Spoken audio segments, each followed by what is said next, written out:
ਹੁਣੇ ਹੀ ਆਫਿਸ ਨੇ ਮੈਨੂੰ ਇੱਕ ਲੈਟਰ ਫਾਰਵਰਡ ਕੀਤਾ ਜੀ ਹੁਣੇ ਹੀ ਕਿ ਜਿਹੜਾ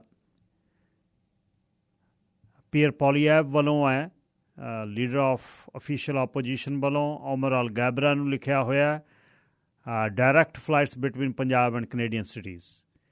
ਅਤੇ ਇਹ ਉਹਨਾਂ ਨੇ ਇਹਨੂੰ ਕਿਹਾ ਕਿ ਇਹ ਸਾਰਾ ਲੈਟਰ ਮੈਂ ਪੜ੍ਹ ਕੇ ਵੀ ਤੁਹਾਨੂੰ ਸੁਣਾਵਾਂਗਾ, ਪਰ ਕੋਸ਼ਿਸ਼ ਵੀ ਅਸੀਂ ਕਰ ਰਹੇ ਹਾਂ ਉਹਨਾਂ ਨਾਲ ਗੱਲ ਕਰਨ ਲਈ। ਸੋ ਇਹਦੇ 'ਤੇ ਇਹ ਜਿਹੜਾ ਲੈਟਰ ਹੁਣੇ ਹੀ ਉਹਨਾਂ ਨੇ ਭੇਜਿਆ ਅੱਜ ਦੀ ਤਰੀਕ 'ਚ ਹੀ ਹੈ, ਕੱਲ੍ਹ ਦੀ ਤਰੀਕ 'ਚ ਹੈ, ਜਨਵਰੀ 22 ਦਾ ਸੌਰੀ, ਜਿਹਦੇ ਵਿੱਚ ਅਮਰਾਲ ਗੈਬਰਾ ਨੂੰ ਮਿਨਿਸਟਰ ਆਫ ਟਰਾਂਸਪੋਰਟ ਨੂੰ ਉਹਨਾਂ ਨੇ ਨਾਲ CC Shri Sanjay Kumar Verma ji, high commissioner of India to Canada, direct flights between Punjab and Canadian cities. ਉਹਦੇ ਵਿੱਚ ਉਹਨਾਂ ਨੇ ਕਿਹਾ ਵੀ ਡਾਇਰੈਕਟ ਫਲਾਈਟਸ ਜਿਹੜੀਆਂ ਅੰਮ੍ਰਿਤਸਰ ਸਾਹਿਬ ਅਤੇ ਚੰਡੀਗੜ੍ਹ ਨੂੰ ਇਹ ਲੱਗਣੀਆਂ ਚਾਹੀਦੀਆਂ ਨੇ। ਲੋਕ ਉੱਥੇ ਰਹਿੰਦੇ ਨੇ, ਉੱਥੋਂ ਜਾਂਦੇ ਨੇ, ਅਤੇ ਓਪਨ ਸਕਾਈਜ਼ ਐਗਰੀਮੈਂਟ ਦੇ ਥੱਲੇ ਕੈਨੇਡਾ ਅਤੇ ਇੰਡੀਆ ਦਾ ਜਿਹੜਾ ਐਕਸਪੈਂਡ ਪ੍ਰੀਵੀਅਸ ਐਗਰੀਮੈਂਟ ਜਿਹੜਾ ਕਨਕਲੂਡ 2011 'ਚ ਹੋਇਆ ਸੀ, ਅਤੇ ਉਹਦੇ 'ਤੇ ਅੱਗੇ ਉਹਨਾਂ ਨੇ ਫਰਦਰ ਜਿਹੜਾ ਇਹ ਵੀ ਕਿਹਾ Poilievre government would move quickly to address this issue with the Indian government and secure a carve-out to the agreement to include direct flights between at least one airport in Canada ਅਤੇ ਦੂਜਾ ਜਿਹੜਾ ਨਾਲ ਪੰਜਾਬ ਦੇ ਵਿੱਚ। ਸੋ ਇਹ ਜਿਹੜਾ ਉਹਨਾਂ ਵੱਲੋਂ ਲੈਟਰ ਹੈ, ਕੋਸ਼ਿਸ਼ ਕਰਦੇ ਹਾਂ ਦੁਬਾਰਾ ਫਿਰ। Mister Poilievre, good afternoon. Good afternoon, my friend. How are you? Very good. Thank you for joining us. And just I got a letter from you regarding direct flights from Canada to Punjab. What you can tell about that letter?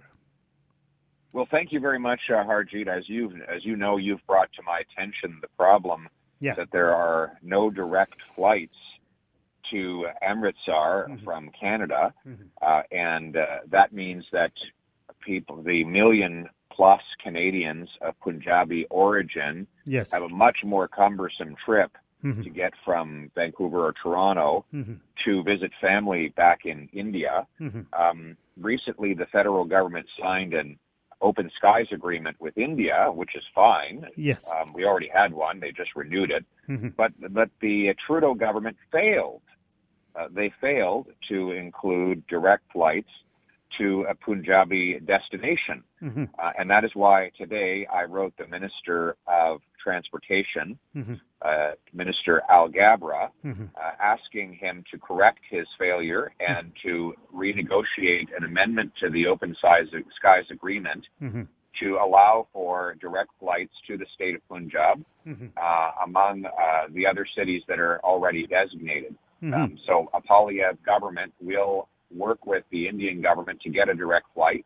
My office has also been in contact with the High Commissioner, the Office of the High Commissioner from India, and indicated my desire to see the direct flight from Canada to the state of Punjab. Yeah, Shri Amritsar Sahib, which is our holy city, and direct flights already going there from Italy, from UK, from Singapore, and they have every facility at that airport. I think it would be so nice of you, first of all, listening our issues, because there was a numerous talk show we conducted on this our radio, and sent you a note about that, and please just follow it for in coming days.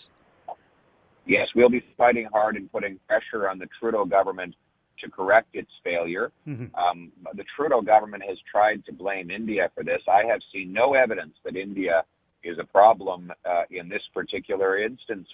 As you point out, other countries have direct flights to the state of Punjab, which demonstrates that India is welcoming of the idea. But I think that once again, Justin Trudeau and his ministers were asleep at the switch. They ignored they've been taking the Canadians of Punjabi origin for granted and ignoring their legitimate requests. and they failed. And so a Poilievre government will fix the problem. But we're also going to put pressure on Trudeau to reverse his mistake and go back to the Indian government and get these direct flights. Today, Prime Minister asked clerk of Privy Council to look in Arrive Can. This you used to say it is in local address in Ottawa. What do you like to tell about that? Well, I don't want to depress your listeners, Harjit, but this is really an appalling story. Justin Trudeau spent $54 million on an app that didn't work, that we didn't need, and that IT and development experts say could have been done for $300,000. In the Harper government, we did design apps of this level of complexity, and we paid $300,000 for it. Trudeau spent $54 million. So we're saying, where did this money go? Well, this week we found out that a company that has only 2 employees was paid $1,500 per day per person. And what did they do? They took the work and they handed it to yet another company, which also got paid. So this middleman, these middlemen, 2 middlemen, getting paid $1,500 a day each. They're not doing the work. They're simply passing the work to KPMG, which is another multinational corporation. So, tell me this. If you're going to hire somebody to do something, you don't go and find a middleman, pay the middleman to do nothing and have him pass the work on. You just go directly to the person doing the work and hire that person, right? And so what we're seeing is more Justin Trudeau giving your money away to high-priced consultants. The average Canadian household is now spending $1,000 a year on taxes to fund Justin Trudeau's high-priced consultants. Over $15 billion a year for high-priced consultants contracted by the Trudeau government. That works out to $1,000 for every family in Canada. What a colossal waste of money when we have people eating at food banks and young people struggling to pay the rent. My office just confirmed 50 minutes ago your interview, and I was talking about this Roxham Road crossing. About 100,000 asylum seeker cross this Roxham's, the small road across the New York state, and they got in, and there is a $100 million price tag for the hotels. Since last September to date, and you and Premier of Quebec, you strongly opposed it. What is the alternative? These asylum seekers should not come to Canada? The alternative is to process their claims legally through normal ports of entry. We have a process, a system of laws to welcome refugees. My wife is a refugee. She came lawfully to this country, followed all the rules, and it has been a great success story. But it is wrong to have people moving ahead of the line by walking across the border at an illegal border crossing, and yet Trudeau has not only allowed but encouraged it. He told everyone, come on, walk on into our country, and as a result we have 30,000 in the last year have crossed illegally into the country. We're spending, Trudeau's spending $100 million on hotels. We're now finding that many of the hotel rooms are empty. They're not even filled with people. The money's being completely wasted. That money should be used to get to eliminate the backlog of 2.2 million people, immigrants who have applied legally to come to this country. We think of all of your listeners who are waiting to sponsor a family member. Think of the 30-year-old who's wanting to bring his wife here. They're married 2 years ago and they're still separated because Trudeau's delays. Or the grandmother who just wants to come and get a super visit and be with the little ones in the family, or the desperate refugees who want to come lawfully to this country. All of them waiting in Justin Trudeau's backlog. And meanwhile, we have $100 million spent on hotels for illegal border crossings. This is the wrong way. I'm going to end the illegal border crossing and get rid of the backlog so that legitimate, lawful applicants can get processed and families can be reunited. There's CBC's news that there will be another hike in our interest rate tomorrow. That will be the 8th time. It may go to 4.5. And there is history from 2004 to 2007, 2002 to 2003, 97, 98, 94, 95. But it never went that up as we are going nowadays. So 4.5 benchmark means the bank, the interest rate may be about, if the bank put another 2%, 6.5. So plus 2 or 3%, it will go to 9%. How it will be affordable? It won't. And Justin Trudeau promised everyone interest rates would stay low. Remember that back in 2020 and 2021, he said, don't worry, take out a big loan because interest rates will be low forever. And now that falsehood is unfolding before our eyes. People are being hit by an uppercut. Their $1 million mortgages now cost $40,000 per year extra in interest payments. People are going bankrupt. Families are breaking. I had a young man from a South Asian background tell me he lost his father to suicide a few months ago because of the incredible financial strain of all of the interest rate hikes on their businesses and their mortgages. And it's a disaster. Now, we also know from the Bank of Canada governor that Justin Trudeau's deficits are driving up interest rates because they push up inflation.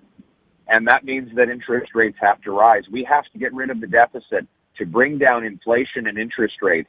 I will bring in an affordable government so that Canadians have an affordable life. And this is, we got in pandemic, world got in trouble, the inflation. If you were in power, how it could have been different than Mr. Trudeau? Well, what's driving the inflation? $500 billion of inflationary Trudeau deficits are bidding up the goods we buy and the interest we pay. Inflationary taxes like the carbon tax drive up the cost of the fuels that are needed to power our cars, heat our homes, and deliver our groceries. The more Trudeau spends, the more things cost. It's just inflation. We need to cap government spending with a new law that will require $1 of savings for every new dollar of government spending, get rid of the carbon tax, and remove the government gatekeepers and red tape so that instead of creating more cash, we create more of what cash buys, grow more food, build more homes, produce more affordable energy right here in Canada. That's just common sense. Now we need to bring it home. And spending on Ukraine war, how it could have been different if you were in power? Well, one thing is obvious.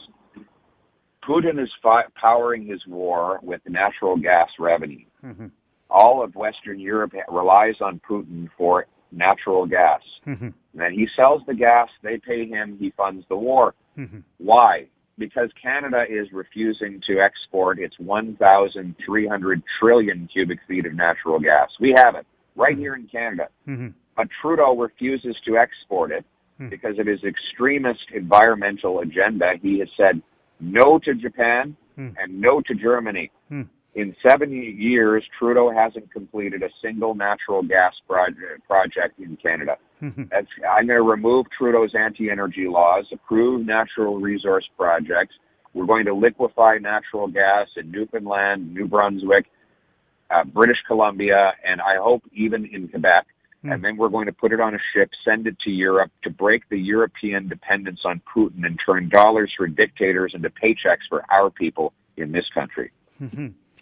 I know you have to apply, and thank you for joining in short notice. And I just sent a request by office for 15 minutes, and you were in Lower Mainland. And this trip, sort of celebration trip, would you like to share some experience? It was a warm and wonderful trip. Obviously, we celebrated the Lunar New Year with our Chinese, Korean, Filipino friends. But we also celebrated Laurie. You've told, it was wonderful, Harjit, for you to share with me the story of Laurie. The sun is starting to come back north and to warm the peoples of the Northern Hemisphere. Yes. In India and in Canada, of course. And I was able to go to a Laurie celebration. I was greeted with a beautiful fire out in the parking lot of the plaza and listened to some beautiful music and some storytelling and messages from the Punjabi women. And then I was able to learn also about Dulabati, who was a champion of the peasants. He led a revolt against tyranny and oppression. He fought against slavery of young girls. And he was kind of like a Robin Hood in the for the people of the Indian subcontinent. And so I found the whole thing very inspiring, and I left wanting to learn more about these traditions. Thank you from Radio Sher E Punjab. You share your ideas with us, and you are approachable. And thank you for your letter to Minister Algabra, and we are all looking forward to work on this. And one day we wanted to get on board from Vancouver or Toronto, and would like to land in our great city, Shri Amritsar Sahib. And thank you again from all of us. Thank you very much for giving me good information to work with. And now we're going to fight hard, and let's bring it home. Best wishes. Best wishes. Bye now. Bye. Pierre Poilievre ਹੋਣੀ ਗੱਲਬਾਤ ਕਰਦੇ ਸੀ, leader of opposition ਤੇ MP। ਪਿਛਲੇ ਦਿਨਾਂ ਦੀ ਉਹਨਾਂ ਨਾਲ ਜਦ ਦੀ ਗੱਲ ਮਾਰਚ ਅਪ੍ਰੈਲ ਦੀ ਸ਼ੁਰੂ ਹੋਇਆ, ਉਹਨਾਂ ਨਾਲ ਗੱਲ ਕੀਤੀ। ਮੈਂ ਕਿਹਾ ਇੱਕ ਆ ਇਸ਼ੂ ਹੈ, ਇਹਦੇ 'ਤੇ ਕੰਮ ਨਹੀਂ ਹੋ ਰਿਹਾ, ਇੱਕ ਦੂਜੇ ਨਾਲ ਮਿਹਣੋ ਮਿਹਣੀ ਹੋ ਰਹੀਆਂ ਸਰਕਾਰਾਂ, ਪਲੀਜ਼ ਇਹਦੇ 'ਤੇ ਕੰਮ ਕਰੋ। ਬਈ ਸਾਰੇ ਅਸੀਂ ਜਾਣਾ ਚਾਹੁੰਦੇ ਹਾਂ, ਰਿਗਾਰਡਲੈਸ ਕੋਈ ਲਿਬਰਲ ਆ, ਕੋਈ ਕੰਸਰਵੇਟਿਵ ਆ, ਕੋਈ NDP ਆ, ਅਸੀਂ ਸਾਰੇ ਉੱਥੇ ਉਤਰਨਾ ਚਾਹੁੰਦੇ ਹਾਂ। ਅਤੇ ਉਹਨਾਂ ਨੇ ਵਾਅਦਾ ਕੀਤਾ ਵੀ ਮੈਂ ਸਾਰੇ ਕੌਕਸ ਦੇ ਨਾਲ ਧਿਆਨ 'ਚ ਰੱਖ ਕੇ ਮੈਂ ਇਹਨੂੰ ਰੈਡੀ ਕਰਦਾ। ਅਤੇ ਉਹਨਾਂ ਨੇ ਅੱਜ ਲੈਟਰ, ਉਹਨਾਂ ਦੇ ਜਿਹੜਾ ਮੀਡੀਆ ਸਾਂਭਦੇ ਨੇ ਮਿਸਟਰ ਸਵੈਸਟਨ, ਉਹਨਾਂ ਨੇ ਇਹ ਲੈਟਰ 15 ਮਿੰਟ ਪਹਿਲਾਂ ਆਫਿਸ ਨੂੰ ਸਾਡੇ ਨੂੰ ਭੇਜਿਆ। ਇਸ ਮੰਚ ਤੋਂ ਇਸ ਦੀਆਂ ਗੱਲਾਂ ਕੀਤੀਆਂ। ਨਵੰਬਰ ਅਤੇ ਦਸੰਬਰ 'ਚ ਆਪਾਂ 7 ਦੇ ਕਰੀਬ ਸ਼ੋਅ ਕੀਤੇ ਆ ਡਾਇਰੈਕਟ ਫਲਾਈਟਸ ਲਈ। ਸਰਦਾਰ ਗਮਟਾਲੇ ਨੂੰ ਲੈ ਕੇ ਆਏ, ਸਰਦਾਰ ਆਪਣੇ ਮੋਹਿਤ ਧੰਜੂ ਜੀ ਨੂੰ ਲੈ ਕੇ ਆਏ। ਸੋ ਇਹ ਸਾਰਾ ਜਿਹੜੀ ਮਿਹਨਤ ਹੈ ਰੇਡੀਓ ਸ਼ੇਰ ਏ ਪੰਜਾਬ ਤੋਂ ਹੋਈ। ਅਤੇ ਮਿਸਟਰ ਪੋਲੀਐਵ ਦਾ ਧੰਨਵਾਦ ਜਿਨ੍ਹਾਂ ਨੇ ਇਸ ਗੱਲ ਨੂੰ ਸਾਡੀ ਨੂੰ ਸੁਣਿਆ ਅਤੇ ਆਪਣੇ ਵੱਲੋਂ ਉਹਨਾਂ ਨੇ ਬਣਦਾ ਸਰਦਾ 'ਚ ਯੋਗਦਾਨ ਪਾਇਆ। ਅਤੇ ਇੱਕ ਗੱਲ ਜ਼ਰੂਰ ਹੋ ਗਈ, ਬਾਕੀ ਤਾਂ ਲੋਕਾਂ ਦੀਆਂ ਵੋਟਾਂ ਦਾ ਹੈ, ਜਦ ਵੀ ਵੋਟਾਂ ਪੈਂਦੀਆਂ ਨੇ, ਜੇ ਸਰਕਾਰ ਬਣਦੀ ਹੈ ਤਾਂ ਉਹ ਉਹਨਾਂ ਲਈ ਇਹ ਕੰਮ ਕਰਨੇ ਸੌਖੇ ਹੋ ਜਾਣਗੇ। So at least we are in loop now.